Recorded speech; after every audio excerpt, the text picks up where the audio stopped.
Tonight, new developments on the stunning collection of Trump team communications by U.S. intelligence. We now know where the Intel Committee Chairman Devin Nunes viewed the information he found concerning.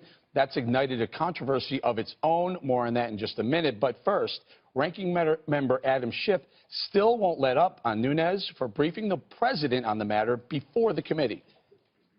We can't have a credible investigation if one of the members, indeed the chairman, takes only information he has seen to the White House and doesn't share it with his own committee. I think the chairman has to make a decision whether to act as a surrogate of the White House, as he did during the campaign and the transition, or to lead an independent and credible investigation. I hope he chooses the latter.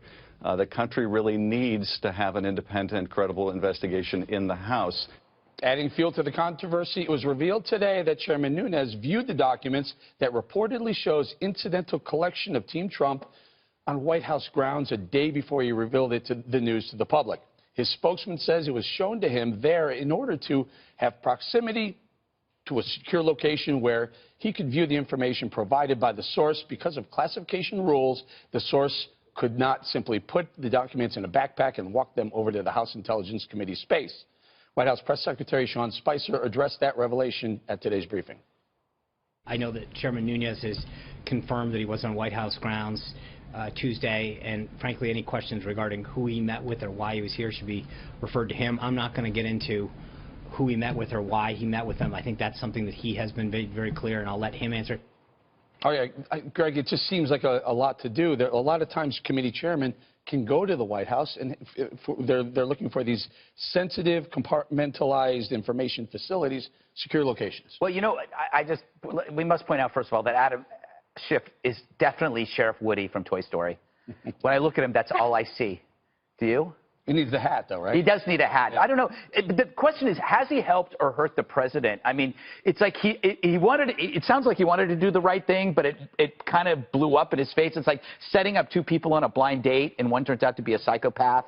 But the bottom line is the perception from Nunes' broad claim that Trump's people were surveilled through incidental collecting, in a way, has proved that Trump is kind of right. Not completely right about Obama, Bob, but that's all. The best you can hope for is being half right, and Trump, in a sense, is half right, which is better than most politicians. Nunes provided Trump with more cover than Michael Moore's shadow. All right, Bob, you're chuckling, but why don't we wait and find out what Nunes knows, what he's seen, what he's been told and shown. He said several documents showing Trump team transition members being incidentally surveilled by the FBI or Intel. The key point you made here was that they couldn't carry these things up to the Intelligence Committee because it would have been an illegal act, or they would have had to write out the fact that they took it out, which indicates to me that, the most secure locations in Washington by far are the House and Senate Intelligence Committees. They could have easily gone there, but they didn't do that. Why? Because a Trump person gave it to Nunes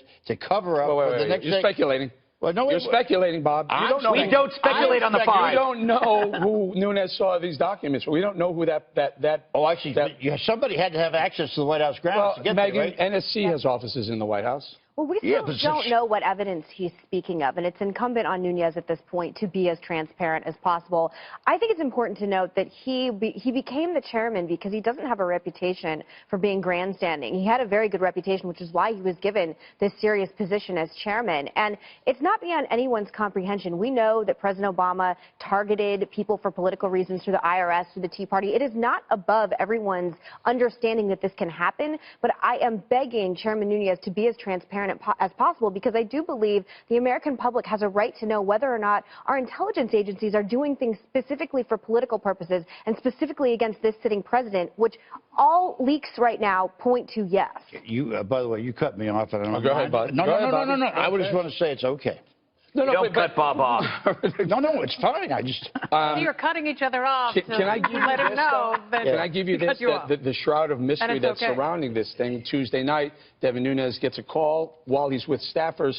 The cab he's in, the Uber he's in, has to pull over. Nunes leaves the Uber with his staffers in the car, goes to the White House, gets this information, and then the next day is when they reveal that there's something going on. Well, Yeah, he's switching cars. It reminds me the end of Goodfellas.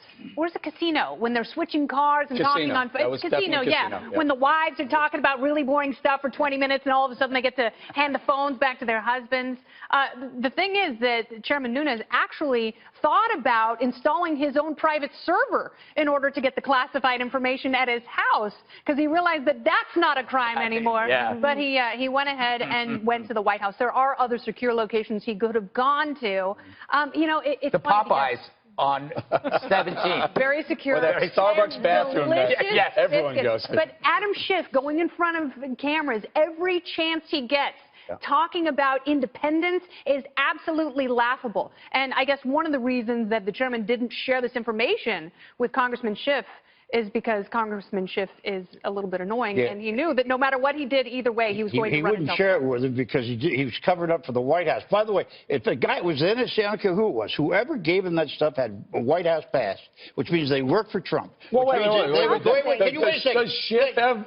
Does Schiff work for Trump now? What does that have to do with it? We're talking about Nunez. We're talking about him getting out of a cab like some modern-day 007. You're just making the leap that it actually came from within the White House. You can use the White House. What's a leap about that? You got to have a pass to get in the White House. Whatever information he has become privy to clearly alarmed him enough to say this in front of a press corps, knowing he's a smart man. He knows that this would probably end up being he was covered up for Trump and I don't Manafort the think next that's day. fair. I think there are a lot of unanswered questions about exactly what the intelligence community was doing and why. And again, if he saw some evidence that showed that they were spying on Donald Trump for a specific reason, that is information the American public more than has a right to know. Well, you should take it to his committee, shouldn't he? I'm not conspiratorial by nature. I really am not. And I think all the information, all the leaks that have shown so far since President Trump has been elected are pointing to an extreme politicization in our intelligence communities that the American public should be very wary of. But why should Trump get that information before the committee gets it?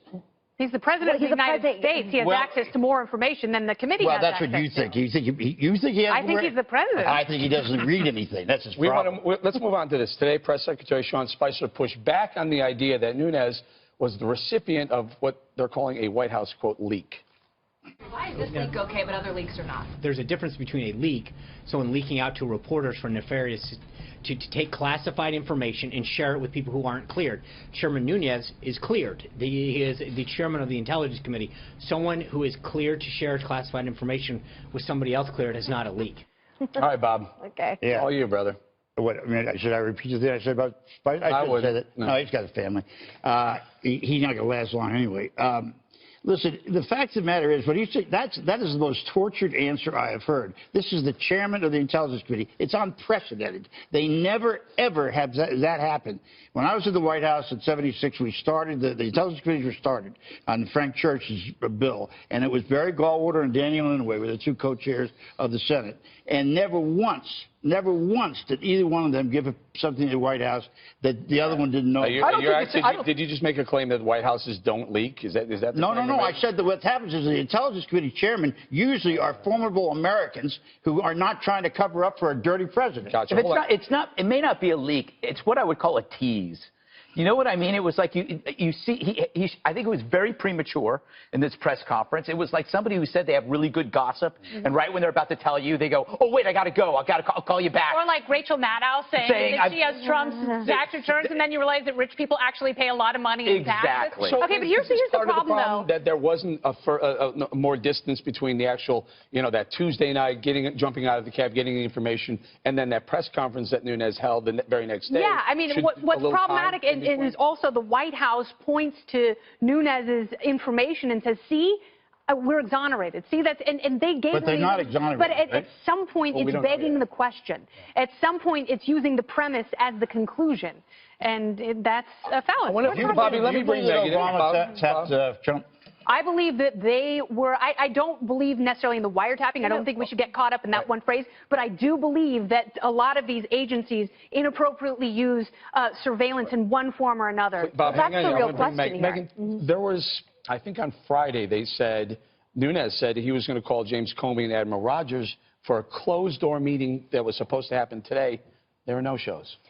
Well, I mean, that's highly disappointing for a lot of reasons. But I think James Comey has completely shot himself in the foot. I thought he should have stepped down before the election, no matter what president we had, because Republicans and Democrats have reason to believe that he is politicized and easily manipulated in both ways. I'm deeply concerned. I've always been deeply concerned by these leaks one way or the other. I think anytime you're taking secret intelligence information that could impact our national security into your own hands for political reasons, to say it's dangerous, I think it's treasonous. I think it's insane. And so I have said from the beginning, I think this White House specifically has a leaking problem because a lot of people were put into place in the intelligence communities under President Obama. And I don't know exactly where they go going forward, but I do think this normalization of leaks is very dangerous, starting, by the way, with WikiLeaks and the understanding that releasing Hillary Clinton's information is okay. But I think Chairman Nunes really needs to be as transparent as possible. Megyn, it's the biggest advice I would give to him. Let me ask you a question. Given it's fair to say this has become fairly controversial, this investigation. Why, let me ask Eric this too, why would you guys, or do you, oppose an independent counsel to get this thing out of Capitol Hill, out of politics, into the hands of people who know what they're doing and who have no skin in the game? Why did you oppose that with Benghazi? Huh? Why did you oppose that with Benghazi? I didn't oppose it with Benghazi. Why did you oppose that with Hillary Clinton's email scandal? I didn't. I did not either, but I find that a lot of your colleagues and people who share your philosophy completely opposed it. Frankly, I hate to get into Benghazi again because I promised I didn't mention. Come on, let's stay on this. Megyn, would you stayed on Benghazi for 4 years? Would you be opposed? No, but the to problem is there's an independent innate distrust of so many people in our intelligence communities and so many people, quite frankly, that would be on such a committee. I mean, it's at the point that it's absolutely ridiculous, and quite frankly, it scares me that so many people have this distrust. But I actually don't think it's something to make light of. You're talking about our national security secrets and people purposely trying to undermine our president. So are you for an independent counsel? Let's bring Greg in. Yeah, I am too. I think we need an independent investigation to find out if it's Nunes or Nunez, because it's driving me crazy. Also, this is all about a tweet. And the tweet, you almost had the sheet over the tweet, and then Nunes came and gave the tweet CPR. It was like we had just moved past that story, and for some reason he had to come back and do that. It was already 2 weeks old. All right, we're going to leave it right there. And I called his office, and the voice on the recorder said, Congressman Nunes. Nunes, that's what I'm thinking. No, No tilde. Nunes, no tilde.